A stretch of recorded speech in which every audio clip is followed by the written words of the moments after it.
Welcome to the Scenario Podcast, your guide to mental health and well-being. Each episode, we uncover practical tools, discuss expert insights, and explore how supplements can transform your mental health journey. Get ready to learn, grow, and thrive with us. Okay, so welcome to the deep dive. We've got a really fascinating topic today. A bunch of you have sent in a ton of information about insomnia, and it's been really eye-opening, It's not just about those nights where you toss and turn a bit. The stuff you guys sent in really dives into insomnia as like this ongoing thing, and it affects so much more than just your sleep. It really does. I mean, millions of people are dealing with this, trying to figure out how to actually get a good night's sleep consistently. Exactly. And that's really what we want to focus on in this deep dive. We want to go through all this information and pull out the things you can actually start doing tonight, to improve your sleep, evidence-based stuff. And we especially want to look at strategies that don't involve just popping a sleeping pill. So whether you're dealing with insomnia because of a super stressful time, or if this has been a problem for years, hopefully we can give you some solid tools. Okay, so to start, we're going to break down exactly what insomnia is. We'll look at how it shows up, the symptoms. Then we'll dig into all the different things that can cause it, like what's going on in your body, your mind, even your environment. And then the most important part, we'll get to the practical tips, things you can actually do to sleep better.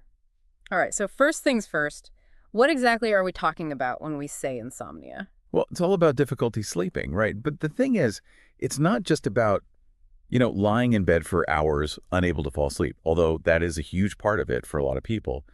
It's also about waking up over and over throughout the night. And then, you wake up way too early and you just can't fall back asleep.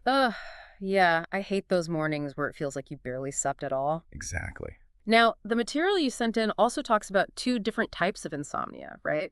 Short-term and chronic. What's the difference between those? So short-term insomnia is usually tied to something specific that's going on in your life. Like maybe you've got a massive project at work, or you're traveling across time zones. Even just having a bad cold can mess with your sleep.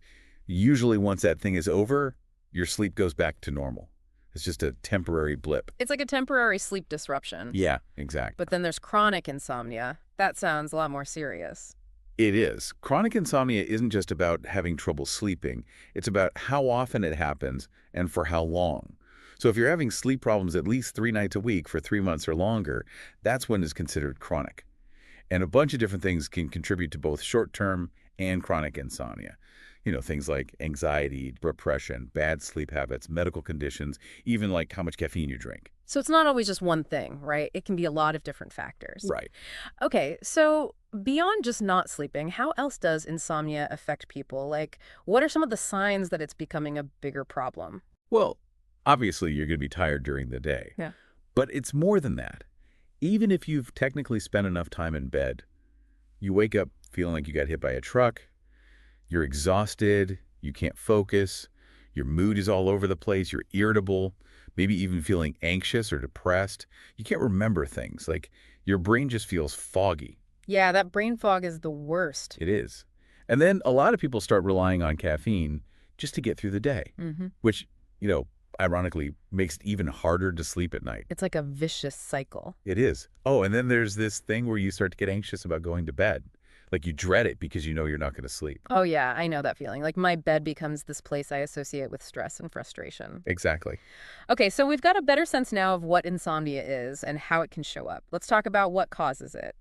All that information you guys sent in pointed to a bunch of different things. Right. And what's interesting is it's almost never just one thing. It's usually a combination of factors, physical, emotional, environmental. So on the emotional side, stress and anxiety are massive.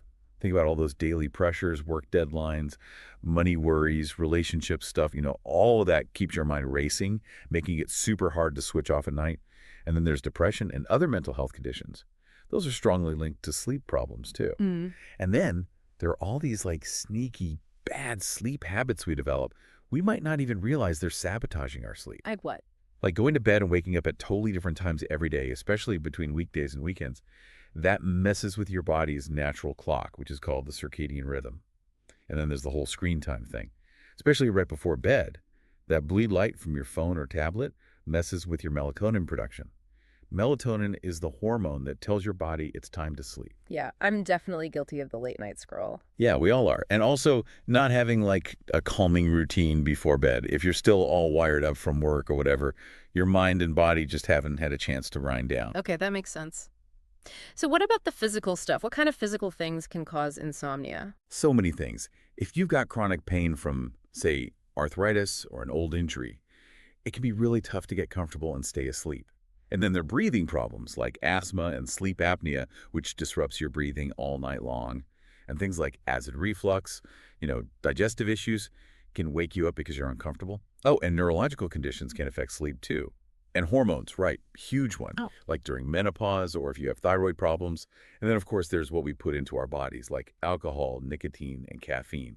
All of those can mess with both falling asleep and the quality of your sleep. And then we can't forget about the environment you're sleeping in. Noise, light, uncomfortable bed or pillow, the temperature. All of that can make a difference.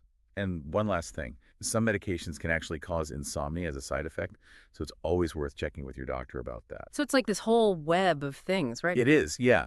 And they all kind of feed into each other. So that's why it's important to look at the whole picture when you're trying to figure out what's causing your insomnia. Like a holistic approach. It's exactly. Now, the information you sent in also talks about what can happen if you just ignore insomnia and don't do anything about it. It's pretty serious stuff. It really is. Obviously you're tired all the time, but it goes way beyond that. Like your risk of anxiety and depression goes way up. You can't focus at work or school. You're more likely to get sick because your immune system is weaker. There's even a higher risk of heart disease, high blood pressure, and type 2 diabetes. And then there's just the day-to-day stuff like you're more irritable, your relationships suffer. You might even start relying on sleeping pills to cope. And some of the research even suggests that long-term, untreated insomnia can lead to cognitive decline, problems with your thinking and memory.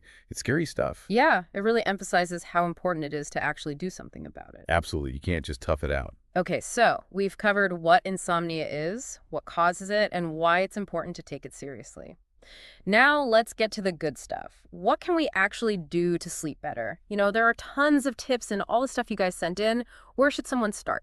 Well, I think the first thing is to really think about what might be causing your insomnia.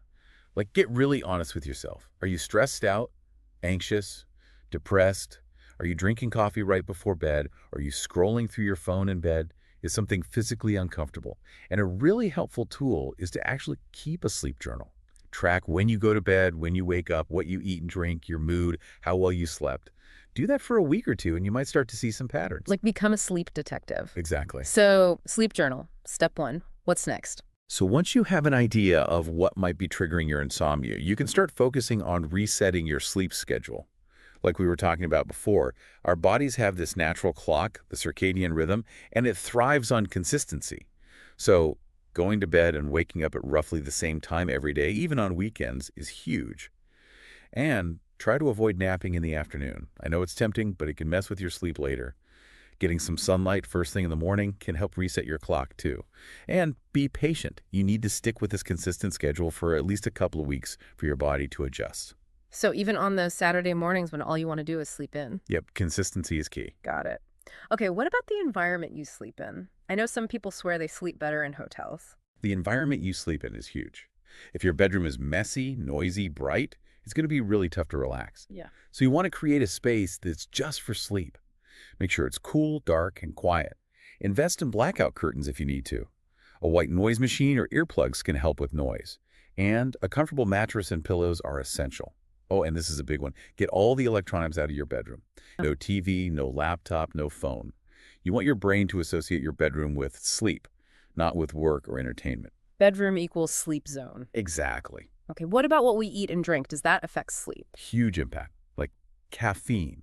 It stays in your system for a long time, so try to avoid coffee, energy drinks, even some teas, for at least 6 hours before bed. And alcohol, even though it can make you feel sleepy at first, actually messes with the deeper stages of sleep. So you end up waking up feeling groggy. And don't eat a big meal or sugary snacks right before bed. It's just harder to fall asleep when your body's digesting. Instead, try a calming herbal tea like chamomile, passion flower, or lemon balm. Swap the cookies for tea. Got it. What else can we do in the evenings to get ready for bed?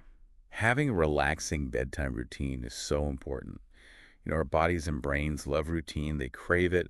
So you do the same calming things every night before bed, your body starts to learn that it's time to wind down. So take a warm bath or shower, read a book, do some deep breathing, meditate, maybe some gentle yoga or stretching. Journaling can be helpful too. Get all those thoughts and worries out of your head. And again, no screens for at least an hour before bed. So create a relaxing ritual. Exactly. Now, what about all those natural sleep supplements you see advertised everywhere? Do they actually work? A lot of people ask about those. They're definitely popular. But, you can't think of them as a cure-all, and you should always be careful with them. Some of the common ones are melatonin, which can help regulate your sleep-wake cycle, especially if you're dealing with jet lag. Magnesium is good for relaxing your muscles. L-theanine is an amino acid that might help you relax without making you drowsy. Valerian root is an herb that some people use for anxiety and sleep. And GABA is a neurotransmitter that calms down your nervous system.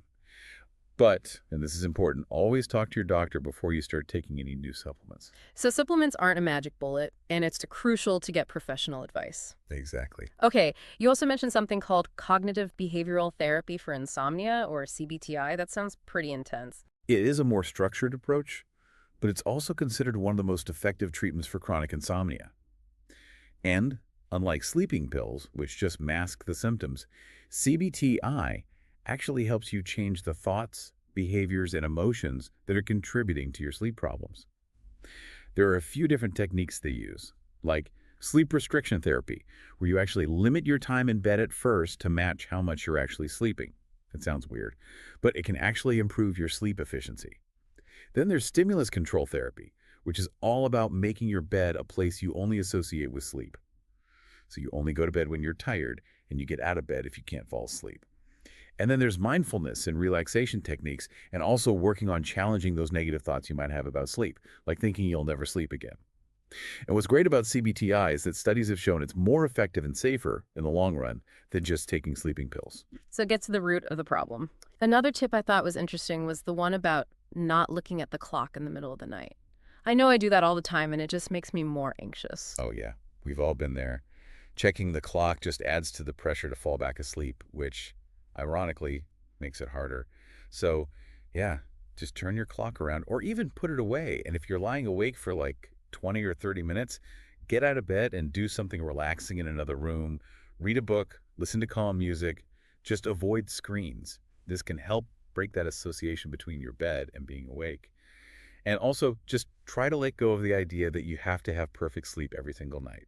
Some nights are just going to be better than others. It's normal. Don't stress about it. It's like giving yourself permission to have a bad night's sleep once in a while. Exactly. Take the pressure off. So what about exercise? Does that help with sleep? Exercise is amazing for sleep. It helps lower stress, improves your mood, and regulates your body clock. Aim for about 30 minutes of moderate intensity exercise most days of the week. But timing matters. Avoid intense workouts too close to bedtime, like finish at least 3 hours before you plan to sleep. Walking, strength training, swimming, yoga, they can all be helpful. Morning or afternoon workouts are best. Yep. Okay, last question. When should someone talk to a doctor about their insomnia? If you've been trying all these different things, like changing your sleep habits, improving your sleep environment, and you're still having trouble sleeping, it's definitely time to see a doctor. Because sometimes insomnia can be a sign of something else going on, like depression, anxiety, sleep apnea, restless leg syndrome, chronic pain, hormonal problems, all kinds of things. A doctor can help you figure out what's going on, what the best treatment is. Sometimes they might even refer you to a sleep specialist. So don't suffer in silence. Right. Get help if you need it. This has been so helpful. I feel like I've learned a ton about insomnia and how to actually get better sleep. It's encouraging to know there are so many things you can do. Me too. And, it's important to remember that this is a journey. Be patient with yourself, start small, and celebrate every improvement. Great advice. And for those of you who want to learn even more, the information you sent in mentions some cool resources. There's stuff about specific supplements, a personalized sleep quiz you can take, and even a free ebook called The Deep Sleep Manual. Yeah, definitely check those out if you want more in-depth information. So as we wrap up, I want you to think about one small change you can make tonight to make going to bed a little more peaceful. We've talked about this powerful connection between our mental and physical well-being and sleep. So what one little tweak can you make to start sleeping better? Think about that. And thanks for joining us for the deep dive. Thanks for tuning in to the Scenario Podcast. Don't forget to visit scenario.com for more expert tips, articles, and supplements designed to support your mental health. If you enjoyed this episode, remember to subscribe and share it with a friend. Until next time, take care of yourself.